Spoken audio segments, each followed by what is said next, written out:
Welcome to Crna Gora, or Montenegro in most languages, which is just a different word for Black Mountain. It is one of Europe's smallest countries, squeezed between the Adriatic Sea and a wall of dramatic mountains. A country of roughly the size of a mid-sized European city, yet with a political story far more complicated than its size suggests. While Montenegro has existed for centuries, the modern state is one of the youngest countries in Europe, becoming independent in 2006. To put that in perspective, the EU had already introduced the euro when Montenegro became a sovereign state. And in a curious twist, Montenegro uses the euro too, not because it is already in the eurozone, but because it unilaterally adopted it. It has its downsides, but it also saves them from creating and managing their own currency. Since independence, Montenegro has tried to do something enormously difficult. It has tried to build a modern democracy, manage a deeply divided political identity, reduce corruption, reform its institutions, and join the European Union, all at the same time. And that is where the story becomes interesting, because Montenegro is rushing towards EU membership. It is small, broadly pro-European, already closely connected to the EU, and far along in the accession process. But while it is moving ahead at full speed, the difference between what is written on paper and what happens in practice can still be enormous. So this is not a story about whether Montenegro will join the EU. It is a story about what kind of country Montenegro will be when it gets there.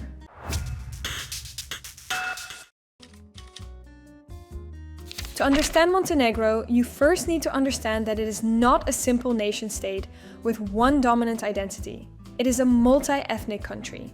Montenegrins are the largest ethnic group, but they are not the majority, and they share their country with citizens that identify as Serbs, Bosniaks, Albanians, Roma, Croats, or with more than one identity at once. These identities are not just cultural, they are political. In many European countries, identity politics means arguments about language, flags, history, or religion. In Montenegro, those arguments often go straight to the question of sovereignty itself. Is Montenegro primarily an independent civic state with its own path? Or is it part of a broader Serbian cultural and political world? Should it look mainly to Brussels, to Belgrade, or try to balance both? This is why Serbia matters so much in Montenegro's politics. Serbia is not just a neighboring country. For a large part of Montenegro's population, it is culturally, religiously, historically, and personally close. Serbian media is widely consumed. Serbian political narratives are influential. Serbian institutions have real reach, and nowhere is this more visible than in religion. The Serbian Orthodox Church is one of the most powerful institutions in Montenegro. For many people, it is a place of faith, tradition, and belonging. That also makes it a major social and political force. When the church goes against political parties, they feel it. That is the first tension in Montenegro's EU story. The country wants to move towards Brussels, but powerful parts of society are still pulled towards Belgrade, and sometimes beyond Belgrade, towards Moscow. The second tension is inside the Montenegrin state itself. Montenegro is small, but its political system is large, complicated, and often deeply personal. As an example, the country has a whopping 32 ministries. A lot compared to most countries in the world, but even more so considering the country only has 600,000 citizens. On paper, this looks like bureaucracy. In practice, many critics argue that it reflects something deeper: patronage. Because more ministries mean more ministerial posts, but also more advisors, assistants, and directors. More appointments mean more ways to reward allies, balance coalition partners, and keep political networks loyal. This is one of the central problems in Montenegro. The state is not only a provider of public services. For many years, it has also been a source of jobs, favors, and political security. If your livelihood depends on a party, your vote becomes less free. Montenegro has tried to limit this. For example, rules have been introduced to prevent civil servant appointments around election periods. But politics adapts. State-owned companies fall outside of this rule, so are used for the same purposes now. But the manipulation of elections goes further than offering positions in return for loyalty. Busing is an example of such organized manipulation. It involves literally bringing in people on buses from other regions or even countries to vote. In case of local elections, these people are registered in a different municipality each time depending on where the elections are. For local elections, this has been fixed by holding all local elections on the same day, but for national elections, this still poses a problem. The details vary. The problem is the same.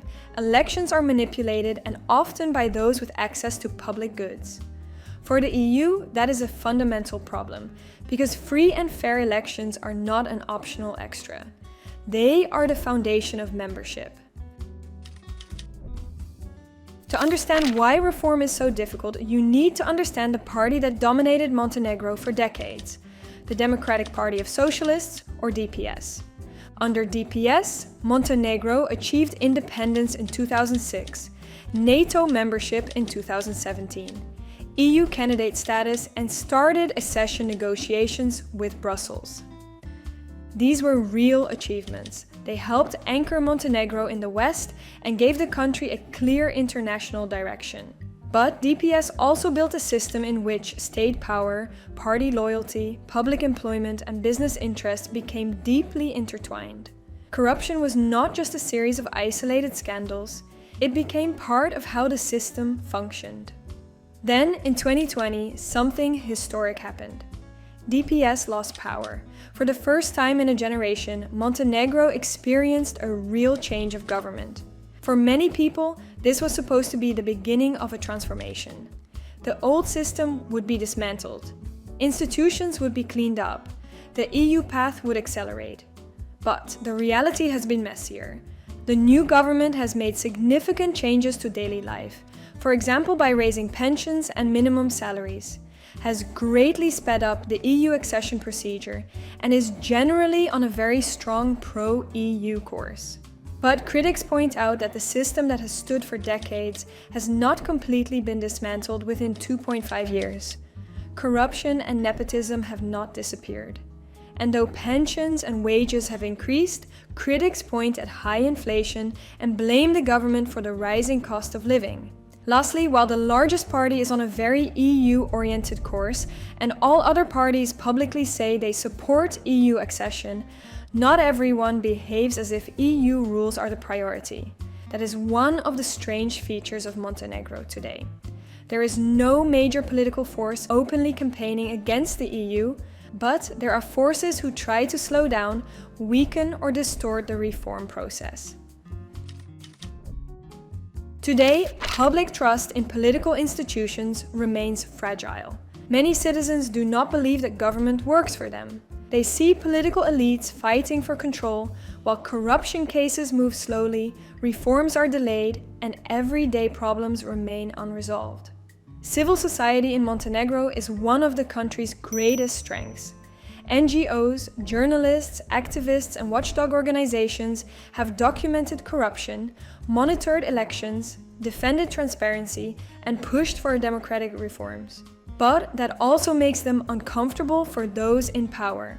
Recent proposals and legal changes affecting foreign-funded organizations, public information cases, and court costs have raised concerns that civil society could face growing pressure.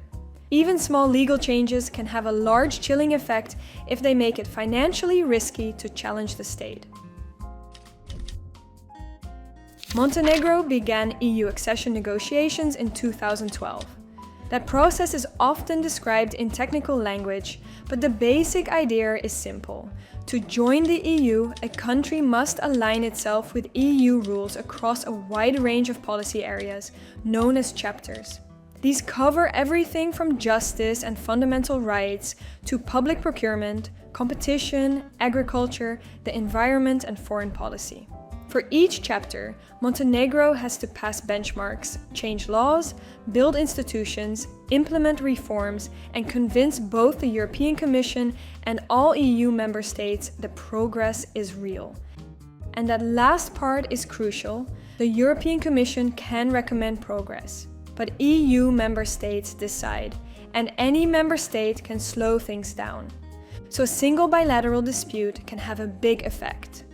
Montenegro has unresolved issues with Croatia, including maritime border questions and disputes linked to the Yugoslav past. To outsiders, these may sound small, but in EU enlargement politics, they can become major obstacles. This brings us to the central tension in Montenegro's story. On paper, the country often looks ready.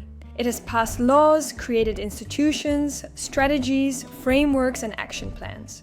But on the ground, implementation is often weaker. This is where civil society has become increasingly worried. Some observers fear that Brussels is too focused on showing that enlargement is working. The EU is looking for a success story to show that the accession process works. Moreover, in a geopolitical context, having Montenegro join the EU would be a thorn in the eye of Russia, and their efforts to draw the region back into its sphere of influence. With the EU wanting a win here, it may be tempted to reward technical progress even when real implementation remains thin. So Montenegro is in a complicated spot. Still, it is also one of the most promising countries in the region. Its citizens are largely pro-European, it is small enough to absorb easily into the EU, its civil society is active and informed, and politically it is already deeply tied to the European project. So the question is not whether Montenegro will join the EU, but rather when and how. The coming years will be decisive, not just with their work to close EU chapters and actually put it into practice, but with parliamentary elections coming up in 2027, the set course is not certain. What do you think? Will Montenegro join as a country that has genuinely reformed? Or will it join with old patronage networks still operating beneath a paper surface? Want to understand more about Montenegro, the Western Balkans and Europe's democratic future? Subscribe for more Volt Explainers, where we explore how societies build better futures together.